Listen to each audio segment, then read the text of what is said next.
મિત્રો, શું તમને બધી જ ઋતુમાં અને હરહંમેશ તાજામાં જ રહેવું છે? તો આપણે લોહી બનાવવાની ફેક્ટરી વિશે જાણીશું.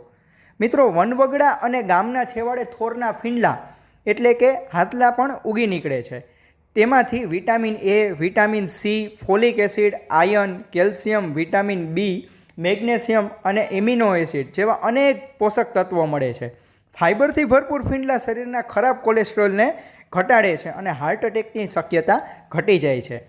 મિત્રો, આયર્નથી ભરપૂર ફીંડલાનું સેવન કરવાથી હિમોગ્લોબિન એટલે કે લોહીના ટકા વધે છે અને સાથે રોગો સામે લડવાની શક્તિ વધે છે.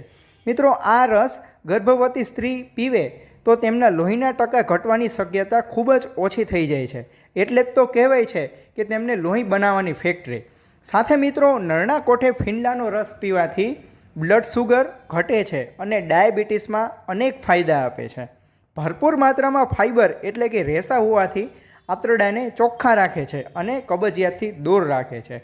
મિત્રો, એન્ટીઓક્સિડન્ટથી ભરપૂર ફીંડલા લોહીમાં રહે અશુદ્ધિને દૂર કરે છે અને સાથે સાથે લીવરને સ્વસ્થ રાખે છે. પોષક તત્વોથી ભરપૂર ફીંડલા એનર્જી આપે છે અને મિત્રો મેટાબોલિઝમમાં ખૂબ જ ફાયદો આપે છે અને વજન ઘટાડવામાં ફીંડલા ખૂબ જ લાભદાયી છે. મિત્રો, ફીંડલાનું સેવન કરવાથી માથાના દુખાવામાં પણ ફાયદો થાય છે.